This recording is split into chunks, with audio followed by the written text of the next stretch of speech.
Brexit est dans l'actualité, bien évidemment, et je demandais à un journaliste de la radio anglaise, journaliste aussi de la télévision en région, à Portsmouth, c'est sur la côte sud de l'Angleterre, de nous rejoindre pour évoquer ce Brexit. Jonathan Hines, bonjour. Oh, bravo, merci. Je suis ravi d'être là, Martial. Merci. Merci à vous d'être là. Vous avez étudié à l'université de Westminster. Oui, il y a longtemps.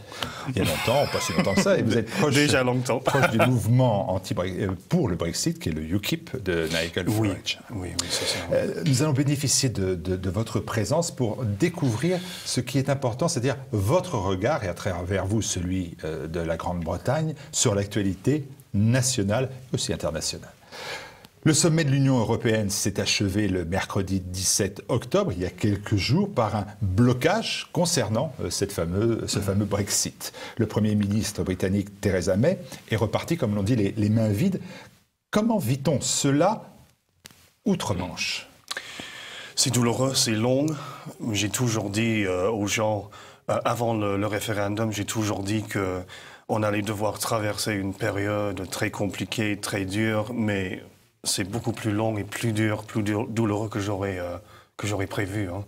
Et les Anglais sont vraiment en colère en ce moment. Ils sont fatigués, mais en même temps, beaucoup de monde sont optimistes. Moi, je suis optimiste aussi qu'on va sortir d'une façon ou une autre.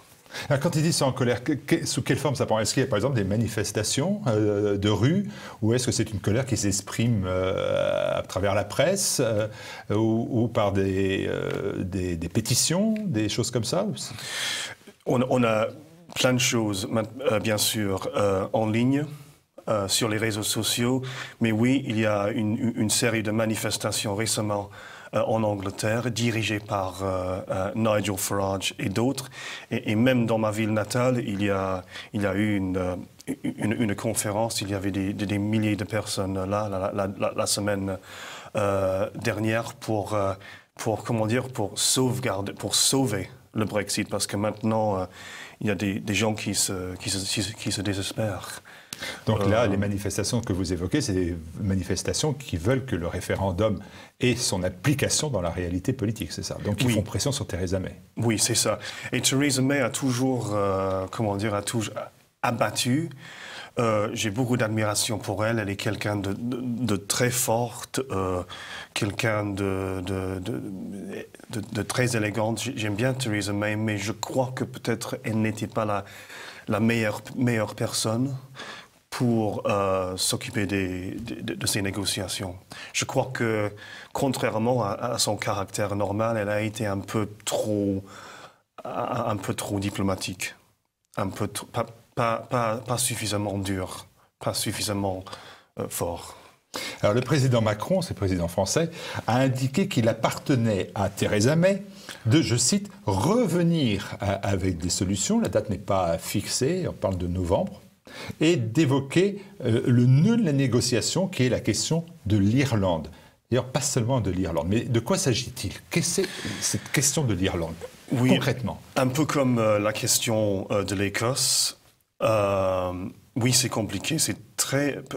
Si les Français pensent peut-être à un exemple, la Corse, c'est un peu comme ça, parce que l'Irlande du Nord, c'est une région avec une culture différente, mais ça fait l'Irlande du Nord, une petite région, fait partie du Royaume-Uni, tandis que la République d'Irlande est, un pays étranger.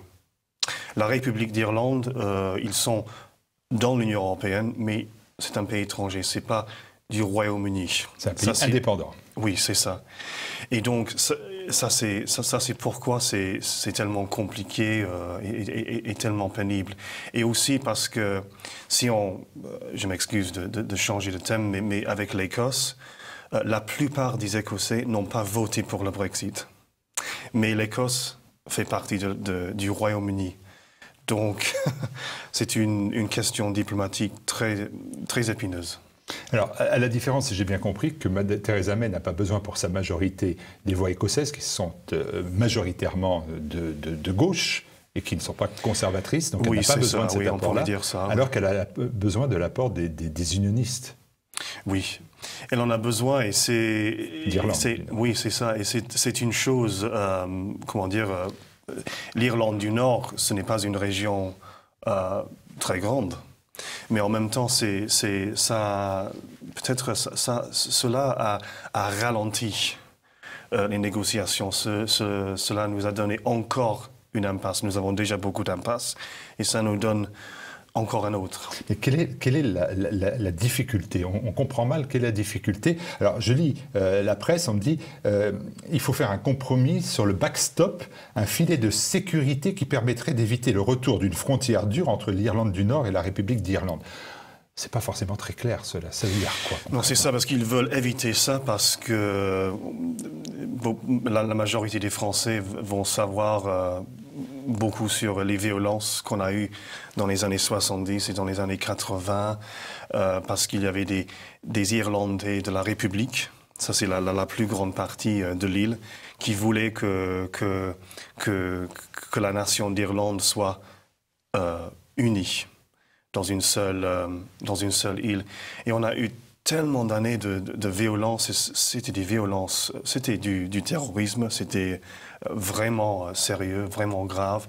Et c'est pour ça qu'on ne veut pas un retour à une frontière dure.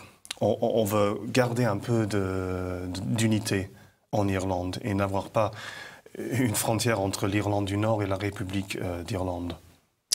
La Grande-Bretagne semble... J'espère que ça clarifie un peu la question. La Grande-Bretagne semble bel et bien dans une impasse politique. On voit Theresa May qui est un peu prise en étau entre, d'un côté, on parlait, ces unionistes nord-irlandais dont elle a besoin pour sa majorité, et les hard Brexiters qui font pression, comme vous l'avez dit d'ailleurs, par les manifestations, des conférences sur le gouvernement. Et on a l'impression que, prise en étau, elle est inefficace, inopérante. Oui, il y a beaucoup qui ont demandé la démission de Theresa May plusieurs fois. Il y a d'autres qui pensent qu'elle est quelqu'un de peut-être un héros, hein, parce que elle a réussi, entre guillemets, de certaines façons, à équilibrer tellement de choses divergentes. Mais il y a ceux qui appellent sans cesse pour sa démission, mais pour moi, je la soutiens. Moi, je veux qu'elle reste. Je crois qu'elle va rester et elle va, aller jusqu'au bout. Et on va trouver le deal, le compromis. Le compromis, oui, c'est ça. C'est le terme utilisé communément par l'Union européenne. On a le mot compromis en français qu'on peut utiliser facilement. Vers le compromis. Compromise, oui, compromis. Oui. Dans nos échanges... Mais il semble pratiquement impossible d'avoir un compromis avec Bruxelles.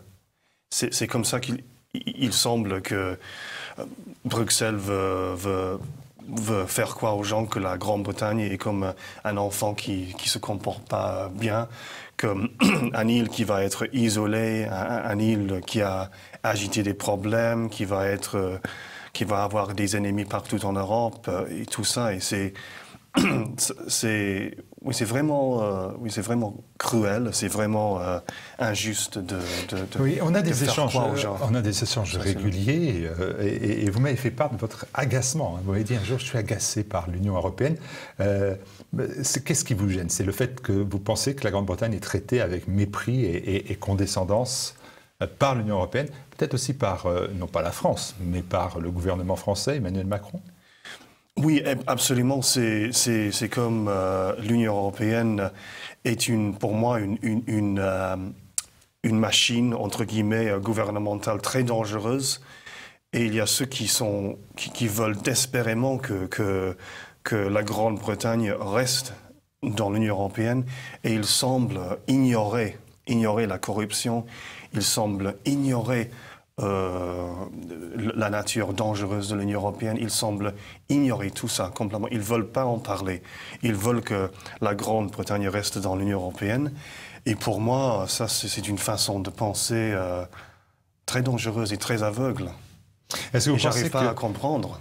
Oui, d'autant plus que ce que vous me dites souvent, vous me dites, mais en fait, Emmanuel Macron s'attaque à la Grande-Bretagne, mais en fait, dans son pays, de près ou de loin, il y a quasiment plus de la moitié des Français qui ont voté pour une forme de Brexit soft ou hard, selon les termes anglais, doux ou dur, mais que dans tout ce panel qui va de M. Dupont-Aignan à Mme Le Pen, en passant par M. Asselineau, par M. Philippot et de beaucoup d'autres, une partie d'ailleurs des Républicains, il y a cette forme de vouloir changer de cette Union européenne et sortir de Bruxelles. Et donc vous dites que c'est une injustice en plus d'être du mépris. Oui, c'est ça. Pourquoi on parle de la Grande-Bretagne comme unique et isolée face à une Europe qui va être son ennemi, quand il y a énormément de gens dans tous les pays européens, à peu près, on peut dire, la moitié des Français, par exemple, qui veulent sortir leur pays de l'Union européenne. Donc il y a des Brexiteers partout en Europe. Donc pourquoi on parle de la Grande-Bretagne comme une nation qui se comporte mal, qui agite des difficultés, des problèmes, qui ne coopère pas? C'est ça qui me rend vraiment indigne. On peut se dire aussi que dans l'histoire, la Grande-Bretagne a peut-être fait plus appel récemment, dans son histoire récente, aux États-Unis plutôt qu'au reste de l'Europe. Elle a plutôt joué cette carte des États-Unis plutôt que la carte de la solidarité avec l'ensemble de l'Europe. Est-ce qu'on ne paie pas un peu cela aussi? Il y a un peu de cela, et même Charles de Gaulle a dit, je crois en 65, que la Grande-Bretagne ne devrait pas joindre ou faire partie de l'Union européenne. Il a dit en 65 que la Grande-Bretagne ne devrait pas faire partie de l'Union européenne. Il a dit que l'Union européenne, c'était un escroquerie, un arnaque. Il a dit ça en 65. Quelle sagesse, hein? En 65, il y a 50 ans. Est-ce qu'il y a des arguments quand même qui plaident en faveur de ceux qui veulent un deuxième référendum? Je lis par exemple une récente étude du CER, qui est le Centre pour la réforme européenne, Center for European Reform, un machin, quoi, un gros groupe d'études, affirme... Il en a beaucoup. Hein. Oui, c'est ça. Finalement, j'aurais dû commencer par ça. Il y a un comité pour tous. Voilà, j'aurais dû commencer par ça. Mais néanmoins, il affirme que la taille de l'économie britannique est environ 2,5% inférieure à ce qu'elle aurait été si le oui au maintien dans l'Union européenne l'avait emporté. Et cette étude prouve que le Brexit coûte 500 millions de livres par semaine à l'État britannique. Oui, c'est ça. Et c'est bien sûr qu'il y a des choses aussi qu'on reçoit de l'Union européenne. Mais la Grande-Bretagne a un des taux de chômage les plus bas de l'Europe, avec l'Allemagne. Et je trouve cette façon de penser, comment dire, très très négative, cette façon de penser très défaitiste, une façon de penser de défaite, qu'on n'est pas suffisamment fort, qu'on compte sur l'Union européenne et qu'on est rien sans l'Union européenne. J'ai du mal à comprendre ce genre. Est-ce que la situation économique a empiré depuis le vote sur le Brexit en Grande-Bretagne?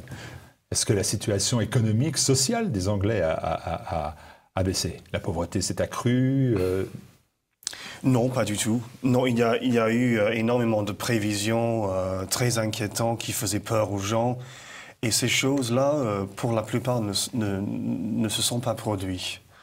Il y a des nations partout dans le monde qui ont exprimé leur volonté de travailler avec nous, de faire des accords avec nous.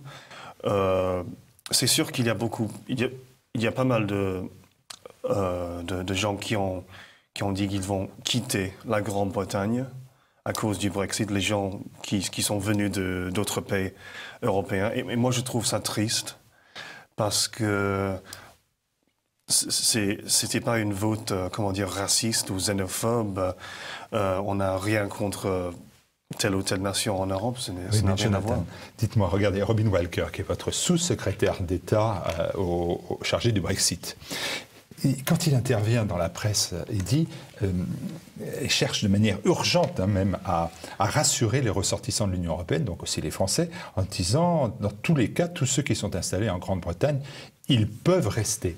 Donc il y a bien cette idée-là. Est-ce que c'est une invention? Mais il y a cette idée que les jeunes qui sont venus à Londres, à Londres on entend maintenant quasiment parler plus français qu'anglais, quelquefois, hein, eh bien, est-ce que ceux-là, ils n'ont pas le sentiment qu'ils vont devoir rentrer? Et s'il faut leur repréciser, c'est qu'ils l'ont cru. C'est une peur, oui. C'est une peur. C'est une peur fondée ou infondée? C'est un peu entre les deux. Parce que pour les gens c'est plutôt à voir avec l'immigration dans l'avenir que l'immigration qui s'est déjà passée. Cette vote, les gens ont voté pour une immigration différente à venir, une immigration différente dans l'avenir, pour changer notre façon de gérer l'immigration. C'était pas pour faire partir les gens qui sont déjà là, les gens qui ont un emploi, qui ont payé leurs impôts, ça n'a rien à voir avec ça. Dans l'avenir, je suis convaincu qu'on va avoir une politique d'immigration plus logique, comme beaucoup de pays dans le monde, qui est fondée sur ce que les gens choisis. Oui, les gens dont vous avez besoin. Oui, dont nous avons besoin. Et pas, un excès sans limite. Maintenant, jusqu'à récemment, il semble que c'est du n'importe quoi. C'est une fête pour tout le monde, n'importe qui peut venir. Il n'y a pas de limite. Et c'est ça qui est dangereux, c'est ça qui est corrompu. Pour moi, il n'y a pas de limite. Alors que dans l'avenir, il va y avoir des gens qui viennent, les gens dont nous avons besoin, les gens, mais pas trop d'excès. Quand vous êtes à Londres, vous êtes à Portsmouth, c'est un peu plus loin. Mais quand vous êtes à Londres et que vous voyez dans un pub quelquefois un match de football avec la France et un autre pays et que l'ensemble du pub soutient la France et que tout le monde parle français, vous n'avez pas une réaction en vous disant c'est Londres qui change? C'est plus Londres? Oui. Le niveau d'immigration qu'on a eu... c'est pas les Français qui posent problème. C'est pas les Français qui posent problème. Les gens ne parlent pas des Français. Ils ne sont pas inquiets des Français. Ils sont inquiets. Les gens sont en colère du niveau de l'immigration, de la vitesse de l'immigration dans une période de temps si courte. Et pour la plupart des gens qui sont venus, qui travaillent très dur quand même, qui travaillent très dur généralement, les gens qui sont venus de l'Europe de l'Est. Mais oui. Pour moi, c'est terrible, c'est corrompu. Comment on a géré l'immigration et comment on a imposé ce niveau d'immigration dans une période de temps si courte aux gens et ils sont obligés de l'accepter. Il y a des gens en France qui ont utilisé, c'est Renaud Camus qui en a été le créateur, ce terme de grand remplacement. Hein, oui, c'est ça. Oui. Est-ce que vous pensez que la Grande-Bretagne est aussi placée devant ce phénomène de grand remplacement?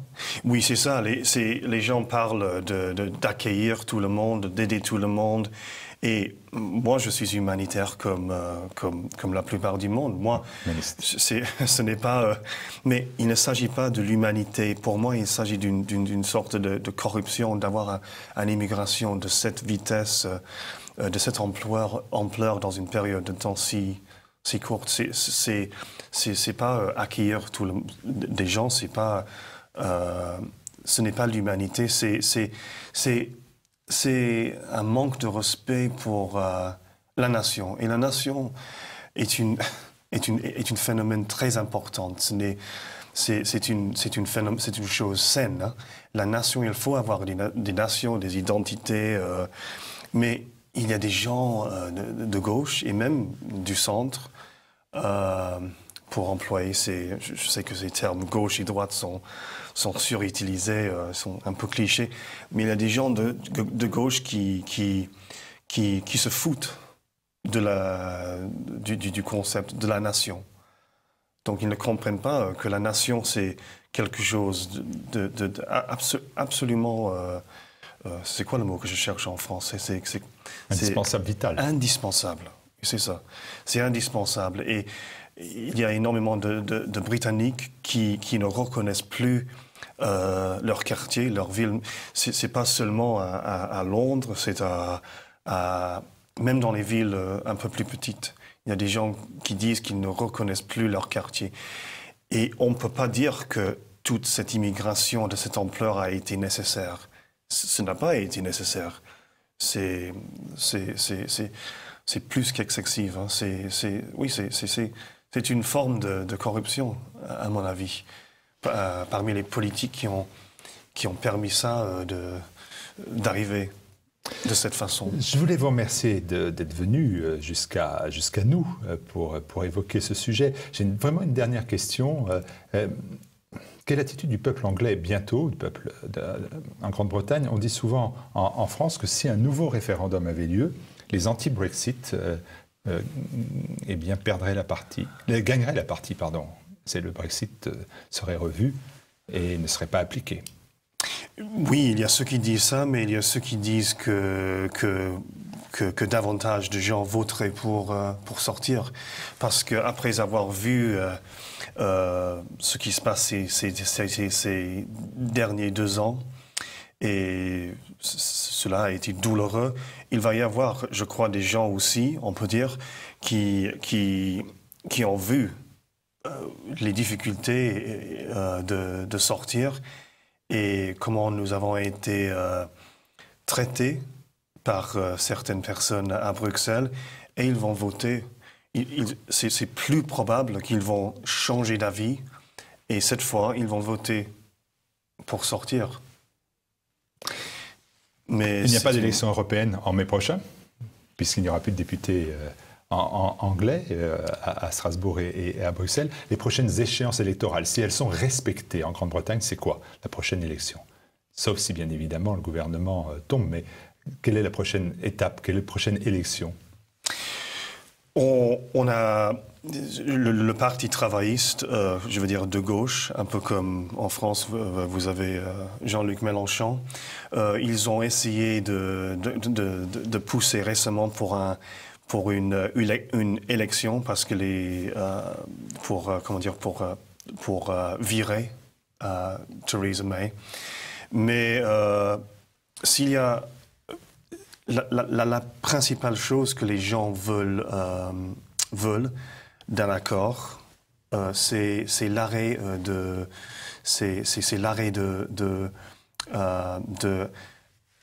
la libre circulation des personnes. Comment dire en français, la free movement of people, le mouvement... la liberté de mouvement des peuples et des gens. Ouais. Ils veulent un arrêt à ça. Et s'il n'y a pas ça, ça ne servirait à rien pour la plupart du monde. Merci beaucoup à nouveau de vous être exprimé en français, bien évidemment, et d'avoir supporté mon mauvais accent. Non, bravo, je suis ravi d'être là. Merci beaucoup. Merci beaucoup. Thank you very much. Merci beaucoup, Martial.